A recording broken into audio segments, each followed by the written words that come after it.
কিভাবে একজন মানুষের রাগের কারণে চিপসের ইনভেনশন হলো? আপনি কি জানেন কোকা কোলা কোনো কোল্ড ড্রিঙ্কস নয়, এটি একটি ওষুধ ছিল? কিভাবে এক বাচ্চার ভুলের কারণে আইসক্রিমের ইনভেনশন হয়েছিল? আর প্রথমবার সত্যি কি ম্যাগি রাবার থেকে তৈরি হয়েছিল? জানতে চাইলে দেখতে থাকুন সম্পূর্ণ ভিডিওটি। আপনারা কি জানেন যে পটেটো চিপস এখন আপনারা মজা করে খান, তা একজনের রাগের কারণে আবিষ্কার হয়ে গিয়েছিল? পটেটো চিপস প্রথমবার 1853 সালে জর্জ ক্রাম নামের একজন শেফ ইনভেনশন করে। জর্জের রেস্টুরেন্টে একবার এক কাস্টমার পটেটো ফ্রাই অর্ডার করে, কিন্তু পটেটো ফ্রাইগুলো মোটা হওয়ায় তিনি অনেক নারাজ হন। তিনি তখন শেফকে অনেক বাজে বাজে কথা শোনাতে থাকে। এই কথা শুনে শেফ রেগে গিয়ে একদম পাতলা করে আলু কেটে ডিপ ফ্রাই করে তাতে লবণ লাগিয়ে কাস্টমারকে খেতে দেয়। সেই চিপস খেতে খুব মজাদার হয়, আর এভাবেই ইনভেনশন হয়ে যায় চিপসের।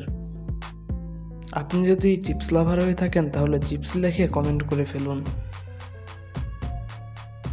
দুনিয়াতে পানির পরে সবথেকে বেশি পান করা হয় চা, কিন্তু আপনি কি চায়ের ব্যাপারে একটি মজাদার কথা জানেন? যে টি ব্যাগ দিয়ে চা বানানো হয় সেই টি ব্যাগ কীভাবে আবিষ্কার হয়েছিল?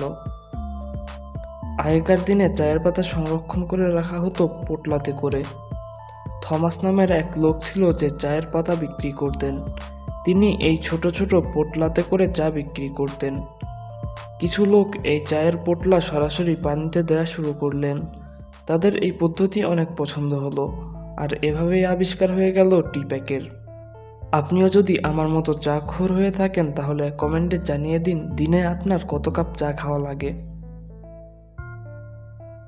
আপনি কি জানেন যে বালিশে আমরা আরাম করে ঘুমাই সেই বালিশ কিভাবে আবিষ্কার হয়েছিল? বালিশ আজ থেকে 7000 বছর আগে আবিষ্কার হয়েছিল, কিন্তু তখন সেই বালিশ লাকড়ি অথবা পাথর দিয়ে বানানো হতো। তখন বালিশ মাথাকে আরাম দেওয়ার জন্য বানানো হতো না, তখন বালিশ বানানো হতো নাক, মুখ ও কানকে পোকামাকড়ের হাত থেকে রক্ষা করার জন্য। তাহলে কিভাবে কাপড় ও তুলার বালিশ আবিষ্কার হলো? একদিন এক মানুষ পাথরের উপর কিছু কাপড় রেখে ঘুমিয়ে পড়ে এবং এতে তিনি অনেক আরাম পান, আর এভাবেই আবিষ্কার হয়ে যায় বালিশের। আপনি কি জানেন স্টিক আইসক্রিমের ইনভেনশন ছোট এক বাচ্চার ভুলের কারণে হয়েছিল? আজ থেকে প্রায় 100 বছর আগে 11 বছরের এক ছোট বাচ্চা পানিতে চিনি মিশিয়ে রাখে, আর চামচও ওই একই গ্লাসে রেখে খেতে ভুলে যায়। তখন সেখানে শীতকাল ছিল, তাই সকাল হতে হতে পানি জমে বরফ হয়ে যায়, আর সকালে বাচ্চাটা যখন সেই আইসক্রিম খায় তখন তার অনেক মজা লাগে। এটা সে তার ফ্রেন্ডদের সাথে শেয়ার করে, আর এভাবেই শুরু হয় স্টিক আইসক্রিমের ইনভেনশন। আপনি কি জানেন সবার প্রিয় কোকা কোলা ইনভেন্ট করার কারণ ছিল মাথা ব্যথা দূর করা? কিন্তু যখন এই সিরাপটি তৈরি করা হচ্ছিল তখন এটার মিক্সারে ভুল করে কার্বোনেটেড ওয়াটার পড়ে গিয়েছিল।